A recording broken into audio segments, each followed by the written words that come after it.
পরিবেশ সারচার্জ কি এবং পরিবেশ সারচার্জের আয়করের সাথে সমন্বয় হয় কিনা?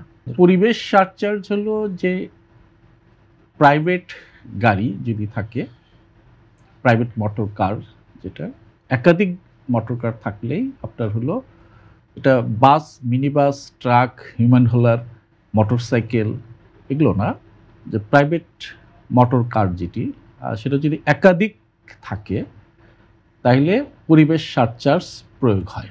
যেরকম 3টা 4টা মোটর কার, জিপ, মাইক্রোবাস, যেটা প্রাইভেটলি ব্যবহার হয় আর কি, কোন না পাবলিক ট্রান্সপোর্ট না।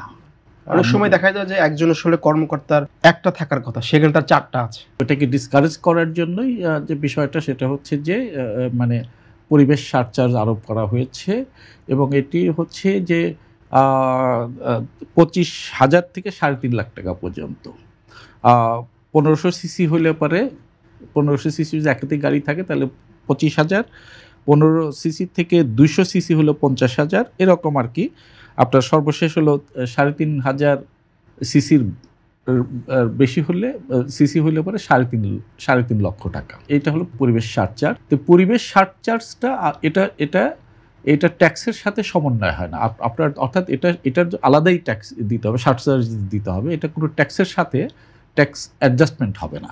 বিআরটিএ থেকে আমরা একটা পরিসংখ্যান পাইছিলাম যে ঢাকায় যারা বসবাস করে তাদের ব্যক্তিগত গাড়ির সংখ্যাটা অনেক বেশি। দেখা যায় যে একজন কর্মকর্তা 2টা গাড়ি, 3টা গাড়ি। তাহলে কি এটা বলা যায় পরিবেশের যে সারচার্জটা এটা একটা সরকারের লাভজনক একটা অধ্যায়? না, লাভজনক অধ্যায় মানে এটাকে পরিবেশটাকে ভারসাম্য রাখার জন্যই মানে এই চার্জটা করা হয়েছে এবং এটা তো অবশ্যই যেটা যে কালেকশন যেটা হচ্ছে সেটা তো সরকারের ঘরেই যাচ্ছে। খুব বেশি হচ্ছে এরকম কি আমরা করতে পারি? এটা এখন বিআরটি এর পরিসংখ্যানটা আমার কাছে জানা নেই, বিআরটি এর পরিসংখ্যানটা কত এবং একাধিক গাড়ির সংখ্যা কত, সেটার স্ট্যাটিস্টিক্সটা এখন এই মুহূর্তে আমার জানা নেই। এটা মানে স্ট্যাটিস্টিক্সের উপরে ডিপেন্ড করবে আর কি।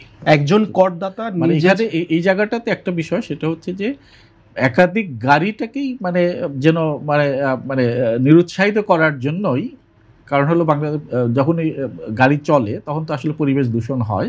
তারপরে আমাদের যে বাংলাদেশের যে প্রেক্ষাপট, আরবানের যে একটা রুলস থাকে, যে রাস্তাঘাটের জন্য যে রুলস থাকে, সেই রুলসগুলো তো 20% বা 30% একটা আরবান, সেই জায়গায় তো আমাদের ওই জায়গায় নেই, ঘনবসতিপূর্ণ এলাকায়।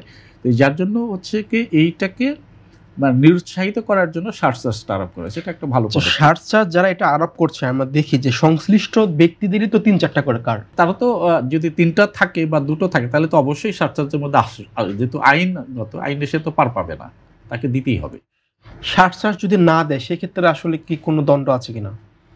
দ্বন্দ্ব তো অবশ্যই আছে, কারণ হলো যদি না দেয় তাহলে তো তার উপরে জরিমানা আরোপ হবে এবং ফাঁকির যে সে যে মানে পরিহার করেছে, আর এটার সুযোগও নাই। কারণ হলো আপনার হলো এটা তো বিআরটিএ সাথে যুক্ত এবং বিআরটিএর ডাটাবেজ এনবিআর এর ওয়েবসাইটের সাথে যুক্ত করা আছে, কাজে এখানে ফাঁকি দেওয়ার কোনো সুযোগ নাই।